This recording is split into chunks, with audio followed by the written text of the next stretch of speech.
policy memorandum, or policy memo for short, is a document you will often write in your work as a professional.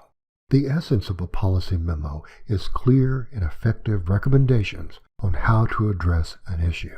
Let's review this sample memo to see how policy memos can be effectively constructed. Your memo should have a header. Note that it has 4 lines: to, from, date, re, short for regarding, or subject. These header elements are also vertically aligned. Be sure to address your memo to a specific audience. In this case, a governor. Your recommendation should also be tailored to that audience. Be sure to identify your affiliation or position in the memo header, separating names and titles with a comma. Finally, the subject or re line should provide a succinct description of the issue being addressed. Directly beneath the memo header comes the summary of the memo. Note that this section, like all the others, is set off with a heading that is centered and bold-faced. The summary is a miniature version of the full memo, but without extensive details.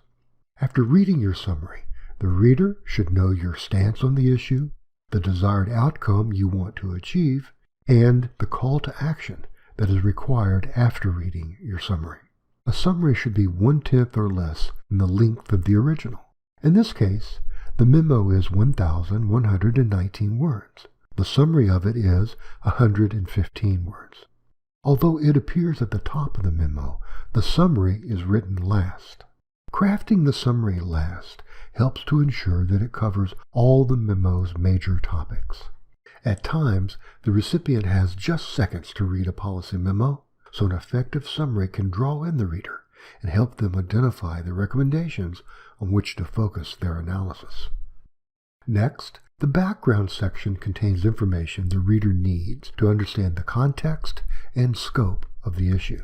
In this section, discuss the factors contributing to their issue or problem. The background section should be succinct, allowing for the bulk of the time, energy, and word count to focus on the recommendations section. In this section and others, information or data from a source must be cited with in-text citations in APA style. Whenever possible, cite relevant laws or policies in addition to credible sources. Each of these in-text citations refers to a full citation on the references page at the end of the memo. Next, in the recommendations section, present each recommendation one at a time using subheadings that are formatted and numbered. For the recommendations to have weight, you must provide detailed evidence in support of each one. This is where much of your memo should be focused.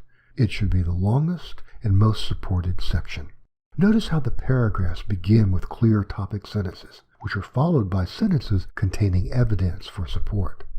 The recommendation section is also where you can include counterarguments, provide rebuttals, and discuss any implementation issues that may arise, including ones that opponents are likely to bring up. For example, if your recommendation has been implemented elsewhere with undesirable results, explain what can be done now that will produce more desirable results, or why yours is a different situation. Finally, in the conclusion, you urge adoption of your recommendations and a call to action. You can also focus on the future if your proposals are implemented, and you may wish to urge a continued dialogue on this important topic.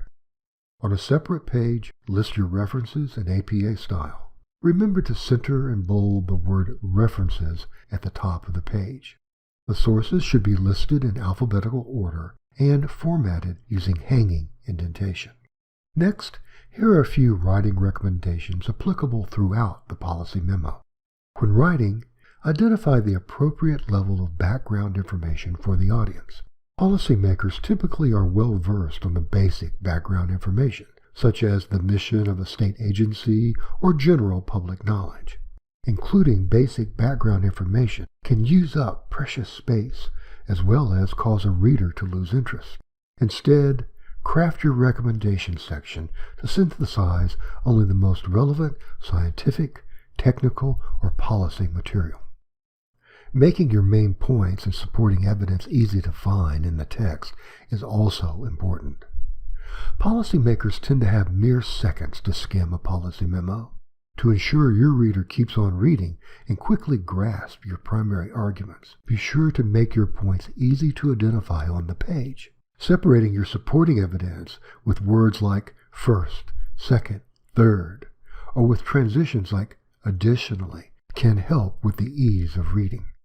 Lastly, crafting strong arguments in a respectful, professional tone of voice is also important.